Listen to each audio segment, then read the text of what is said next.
আসসালামু আলাইকুম রহমতুল্লাহ। আশা করি সবাই ভালো আছো। তো আজকে আমরা কোশ্চেন নিয়ে আলোচনা করব, যেটা বি নাম্বারে।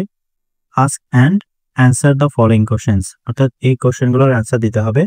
বাট এটা দেওয়ার আগে তোমাদেরকে গতকালের যে ক্লাসটি, অর্থাৎ এই প্যাসেজের উপরে, তোমাদের কিন্তু অবশ্যই এটা দেখতে হবে, না হলে কিন্তু অ্যান্সারগুলো বুঝতে পারবে না। আচ্ছা, তো আমাদের প্রথম যে কোশ্চেন আছে, who were the two good friends, মানে কারা হচ্ছে দুইজন ভালো বন্ধু ছিল। তো আমরা এখানে কিন্তু প্রথমেই এখানে দেওয়া আছে যে ডাভ অ্যান্ড আ ব্যাট, ঠিক আছে, মানে একটা ঘুঘু আর একটা বাদুর, তারা দুইজন ভালো বন্ধু ছিল, ওয়ার ভেরি গুড ফ্রেন্ডস।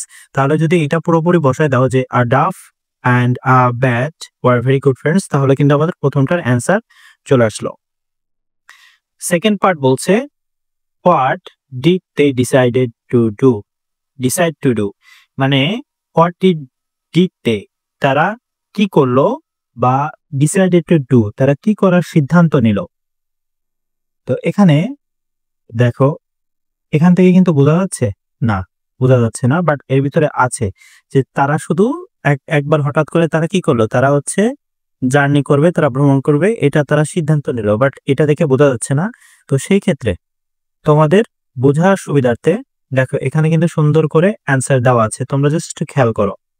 সেটা কি করলো, they decided to set out on a journey, তারা সিদ্ধান্ত নিল কি, তারা হচ্ছে ভ্রমণে যাবে। 3 নম্বরে যে কোশ্চেনটা, সেটা বলছে হোয়াই ওয়ার দে টায়ার্ড, তারা কেন ক্লান্ত ছিল। আচ্ছা, তাদের ক্লান্ত হওয়ার মেইন যেটা কারণ, সেটা হচ্ছে দে ওয়ার টায়ার্ড। এটা তো তুমি সেন্টেন্সের মধ্যে পেয়ে যাচ্ছ যে দে ওয়ার টায়ার্ড। তারপরে বসাবা because they flew over rivers and hill, মানে তারা নদীগুলা এবং পাহাড়গুলোর উপর দিয়ে তারা উড়ে গেছে, যার কারণে তারা খুবই ক্লান্ত।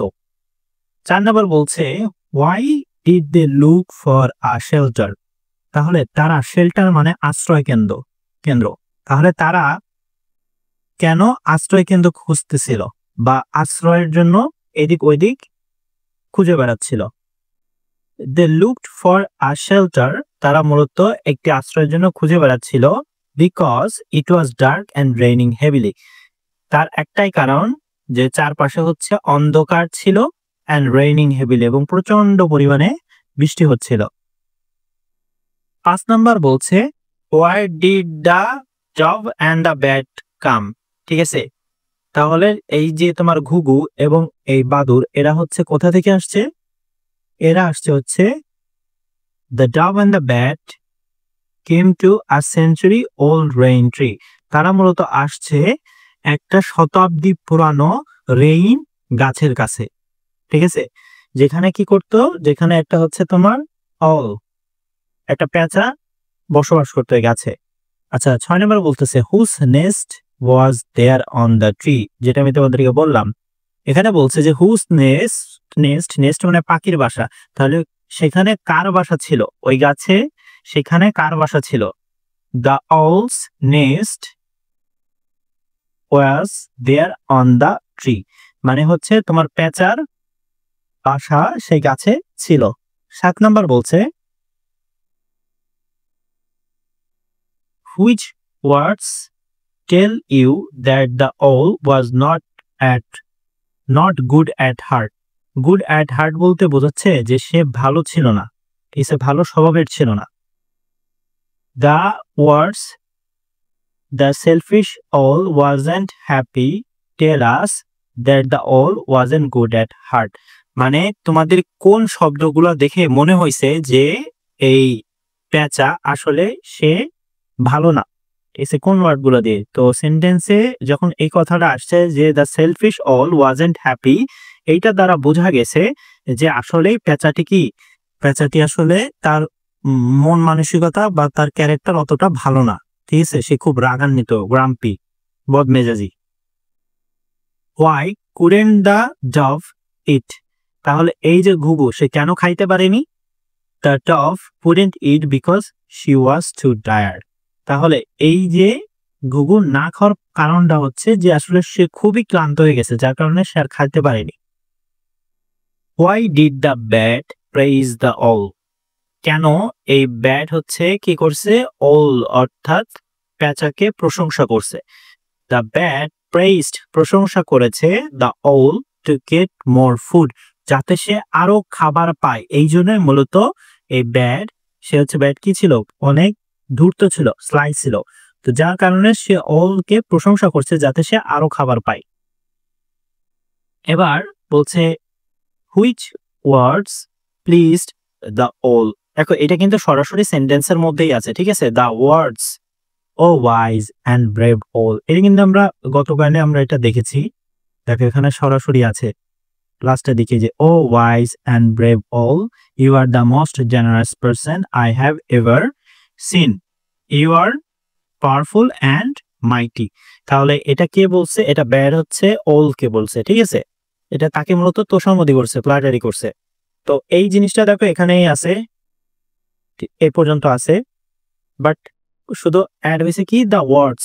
এই যেখানে কোন ওয়ার্ডের কথা বলছে, হুইচ ওয়ার্ড, এখানে বলছে দ্য ওয়ার্ডস, তারপর মাঝখানে এটা দিয়ে বলা হয়েছে এই যে প্লেসড দ্য ওল, মানে হচ্ছে তোমার পেঁচাকে সন্তুষ্ট করছে, ঠিক আছে। এইটা বুঝতে পারছো তো, মানে এগুলো অ্যান্সারটা খুবই ইজি, জাস্ট বুঝতে হবে। তাহলে এটার অর্থটা এরকম দাঁড়ায় যে হে জ্ঞানী এবং ব্রেভ অল, মানে অল মানে হচ্ছে সাহসী পেঁচা, you are most generous person, মানে তুমি সব থেকে দয়ালু ব্যক্তি, আই হ্যাভ এভার সিন, আমার জীবনের দেখা আজ পর্যন্ত, ঠিক আছে। ইউ আর পাওয়ারফুল অ্যান্ড মাইটি, মানে আপনি সব থেকে শক্তিশালী এবং সব থেকে ক্ষমতাধর। প্লেস দ্য ওল, মানে ওল যখন শুনলো, ঠিক আছে, পেঁচা যখন শুনলো, তখন তার তো মনে মনে খুশি হয়ে গেছে যে তারা এরকম ভাবে প্রশংসা করছে। তারপরে 11 নম্বর বলছে দেখো, what action of the owl tell you that he wanted to hear more good things about him, মানে what action of the owl মানে হচ্ছে তোমার পেঁচার কোন কার্যক্রমটি বা কোন কাজটি টেলস ইউ তোমাকে বলতেছে বা তোমাকে বোঝাচ্ছে দ্যাট যে he wanted to hear more good thing, সে আরো ভালো কিছু শুনতে চায় অ্যাবাউট হিম, মানে তার সম্পর্কে, ঠিক আছে। তাহলে যখনই এই যে এই কথাগুলো শোনার পর তোমার এই যে পেঁচা হচ্ছে তোমার কি করছে, the action of the owl puffing and ruffling himself tells us that he wanted to hear more good things. আচ্ছা, first of all the action, এটুক ঠিক আছে, টেলস আস, এই যে টেলস আস এটুকের পরে যে সরাসরি এখানে বসায় দিয়েছি। তাহলে মাঝখানে কি শুধু এতটুকু নতুন যে দ্য অল পাফিং অ্যান্ড রাফলিং, মানে হচ্ছে পাফিং বলতে সে মানে ফুলে গেছে, ঠিক আছে। কেউ যখন তার যে ফেদার্স গুলো থাকে, মানে তার যে পালক গুলা থাকে, সে পালক গুলা ফুলে গেছে, ঠিক আছে। এবং সে রাফলিং মানে সে একটু দাম্ভিক ভাবে, ঠিক আছে, দাম্ভিক ভাবে সে হচ্ছে একটু ব্রেভ হওয়ার বা তোমার একটু ওয়াইজ জ্ঞানী হওয়ার চেষ্টা করছে। তো এটা দেখেই বোঝা যাচ্ছে যে তোমার যে ব্যাড যে তাকে এত প্রশংসা করছে, সে ওই প্রশংসায় সে কি হয়েছে, সে অনেক প্লেসড হয়েছে, সে অনেক সন্তুষ্ট হয়েছে এবং সে আরো অনেক কিছু শুনতে যাচ্ছিল। আচ্ছা, দেখো লাস্টে এখানে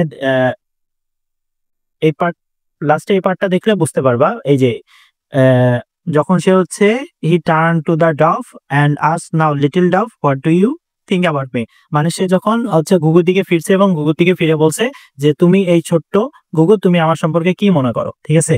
তো আসলে স্টোরিটা পড়লে তোমরা যারা প্যাসেজটি পড়বে তাদের এটা আরো বেশি সুবিধা হবে বুঝতে।